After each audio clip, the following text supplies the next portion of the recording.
What's good? It's Extreme Cost here, and today I'm going to go with my official WWE Clash in Italy predictions. So I'm going to go over every match of the card, what I think of every single match, what I think of the build every single match, what I could think leading after every single match. If you like weekly wrestling content, make sure you like, comment, and subscribe because I upload weekly wrestling content. But I'm going to go ahead and jump straight into the video. The first match I want to start off with is Oba Femi versus Brock Lesnar, the rematch of the WrestleMania match. I'm very excited for this match. Very excited for this match. You got Brock Lesnar coming for vengeance, coming for revenge for his WrestleMania match, for him saying that that's not the way he wanted to go out, that he wants to prove himself.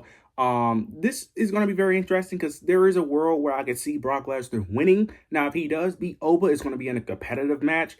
Now, this is also a scenario where it's weird. I could see this match being longer than a WrestleMania match, but I don't see it being that much longer because I don't see Brock and Oba putting on this 20 to 25 minute match. But at the same time, I could also see a world where that because it is only a 5-match PLE and each match is going to need time. So I could see a world, because unless they're going to have like some type of like in-ring segment in between one of these matches, they probably are going to go at least like 15-ish minutes.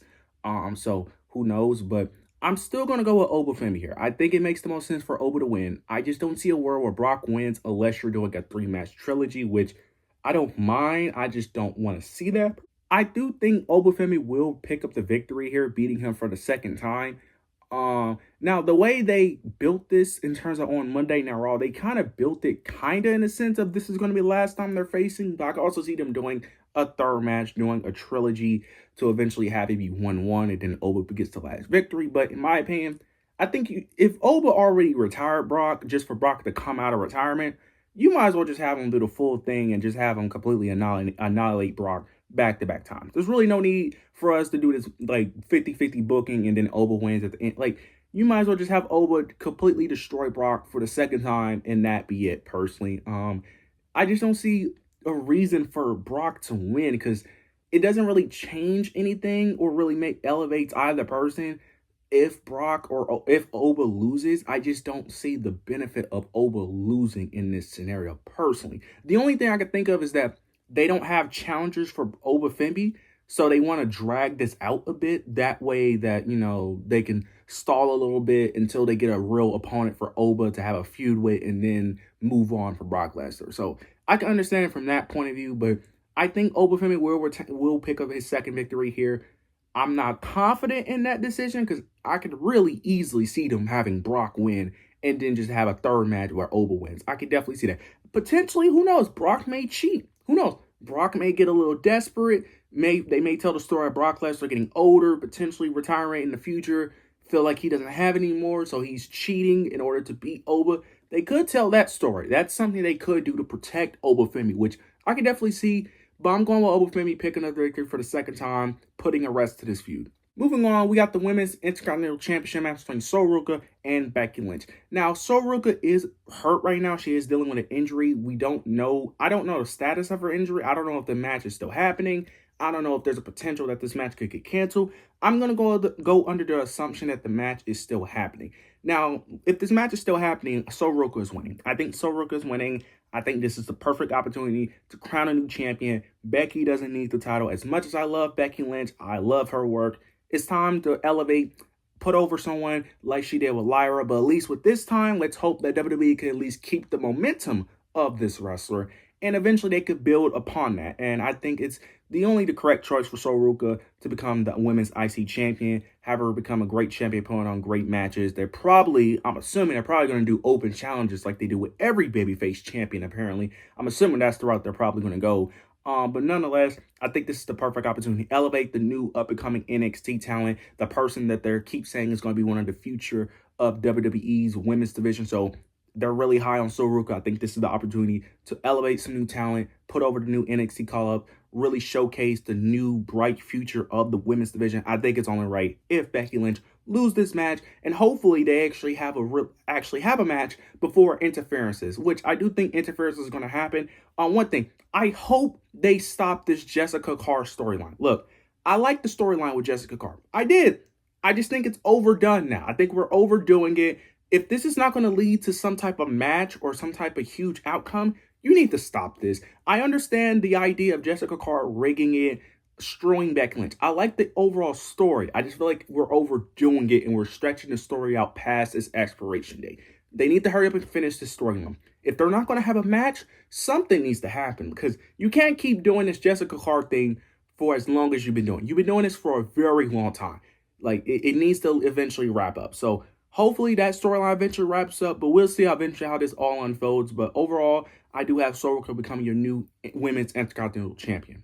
For the women's WWE Championship match between Jade Cargill, Rhea Ripley, the rematch from WrestleMania, there's not really much to tell. Jade Cargill lost at WrestleMania. She took a little bit of a break, like a month break, return, attacked Rhea Ripley, and that's really been the thing with Michin and with her group Michin and BFAB.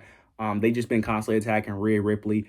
Now they did win at Saturday Night's Main Event where Jade Cargill did pin Rhea Ripley, so that kind of makes it a bit predictable because Rhea Ripley is not getting pinned on back-to-back shows. I just have a hard time believing in that. So we'll see eventually how this unfolds. I think Rhea Ripley is going to retain. I just think it's too early for Rhea to lose. Plus, I just don't want Jade to win. I like Jade. I just don't see them really booking Jade that well. I just don't. I just rather have Rhea win. Now, to be fair, they don't book Rhea Ripley that well either. But Rhea Ripley is better than Jade Cargill in my opinion. So I do think it's a little bit more. It's easy to digest when Rhea has the title because Rhea is just better at every aspect, where Jade is a little bit worse, so it just makes things look worse. But I have Rhea winning. I don't know what you do with Jade after this feud. I really don't, because who does she feud with? The only thing I can think of is maybe she feuds with Charlexa and them, because you got Michin, BFAB potentially could go after the women's tag titles so they could feud with Charlotte and Alexa. Plus, they have Charlotte Flair in the mix. Charlotte could eventually go after Rhea afterwards, which I do think is the play that they need to go, which is Charlotte and Rhea eventually facing each other again to retell that story. Charlotte could eventually have some animosity still towards Rhea, of course, especially with her beating her at WrestleMania 39, so you could retell that. So I do think that's the player. What you do with Jade, I don't really know, because I don't know what other baby faces she could really face outside of Charlotte Flair and Alexa Bliss.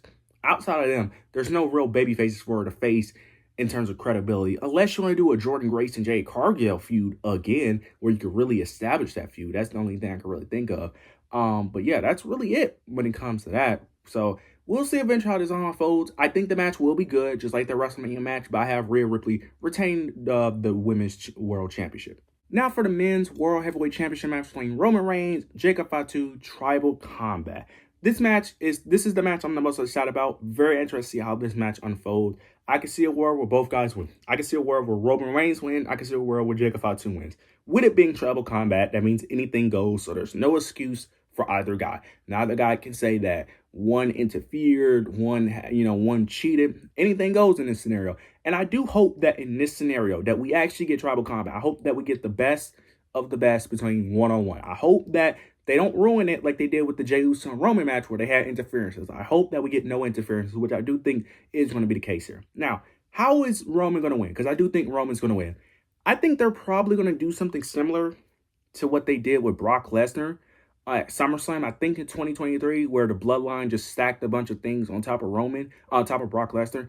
I could see a scenario like that, but now again, I don't know if you have to win by pinfall. That's the only thing, because I don't think you should have to win by pinfall. I think you should be able to win by just knocking your opponent out, but I could be wrong. Maybe you do got to win by pinfall. But if Roman does win, it's going to be some type of quote-unquote shenanigans, but it's going to be legal in this match. I just don't know what shenanigans he uses to win. Maybe he uses the Tongan death grip. I would actually like if Roman used the Tongan death grip. He obviously knows about the move. I'm assuming he knows how to use the move as well. It would be interesting if he used that own move against Jacob, a move that Jacob been abusing. It would be nice. Now, what could lead afterwards? I think Jacob, of course, is going to fall in line with Roman due to the contract, but I think he's going to start it's two things going to happen. Either he's going to give special treatment to Jacob Fatu.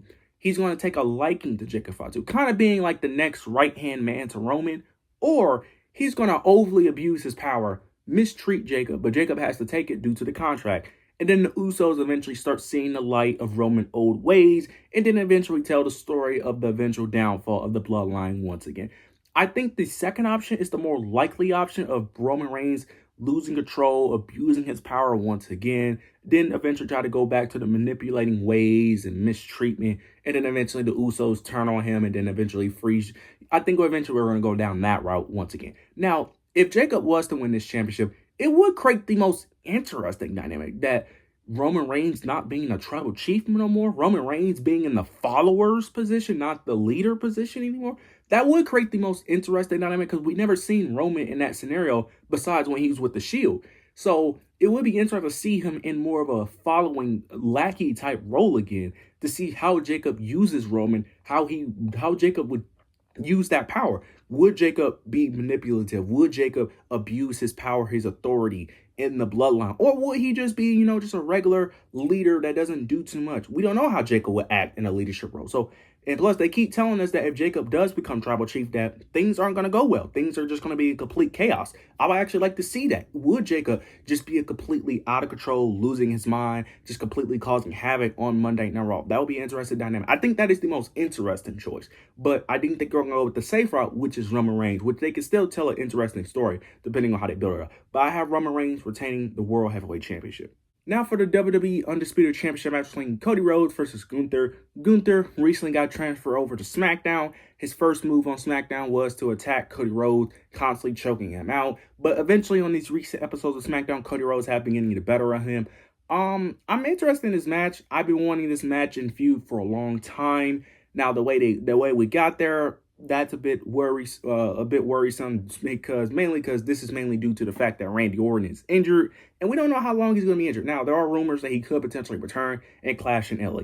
Now here's the thing: if he does return, that causes concern because there's a world where he can cost Cody the title, but he can also just cost Gunther the title, cause a distraction, and then attack Cody after the match because the reason why Randy would attack Cody is to become world champion. So it doesn't really make sense for him to help Gunther in this instance. But you could also make the argument that he just doesn't like Cody. So he's trying to take Cody out the picture and then eventually face Gunther. And then you could eventually tell the Cody and Randy's storyline. So I can see it going both ways.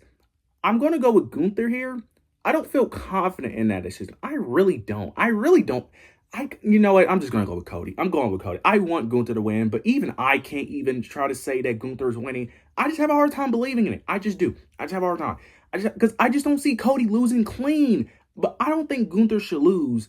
But I have a hard time believing Cody is winning cleanly. Losing clean. So I'm trying to figure out a way. How does Gunther win by quote-unquote cheating? The only way I see it is if Randy returns. But again, if Randy returns, why would he help Cody? Maybe Randy, it only makes sense for Randy to come after the match, attack Cody Rhodes. That's the only thing that makes sense. But then once Gunther loses, is he just going to ignore the WWE Undisputed Championship? Like, is he just going to completely forget about it? Because you have to keep Gunther in the world title picture somehow. Because he's not going after the mid-card championship. I doubt that. He's not going after the U.S. title. And then who else he's going to feud with? Don't tell me he's going to feud with the MFTs.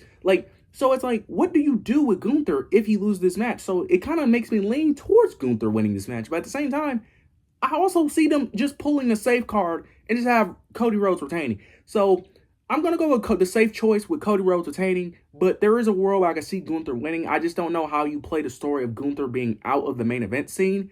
Because there's nothing else for him to do on SmackDown. There's no one else for him to feud with on SmackDown. So it's like, it would make more sense for him to win just for Cody and Randy to do their separate things, and then he could just be the world champion in the meantime. And then eventually we could get back to that story with Randy potentially dethroning Gunther. I can see a world where Randy gets his 15 off of Gunther, and then Cody eventually gets his payback, and eventually that's how you can tell the story. That's how I would do it, but it could get kind of complicated and kind of confusing if you do it that route. So it's going to be very interesting how this eventual match eventually unfolds. But I'm not going to say unfortunately, because I do like Cody, but I kind of do want to see a new champion because Cody Rhodes has been around that WWE Championship for a very long time, so it would be nice to see something new. But I have Cody Rhodes retaining the WWE Undisputed Championship. Those are my overall thoughts, opinions, and predictions of every single match at Clash in Italy. You guys let me know your overall thoughts, opinions, and predictions down below in the comment section. Make sure you like, comment, subscribe, upload weekly wrestling content. So if you like weekly wrestling content, make sure you like, comment, subscribe.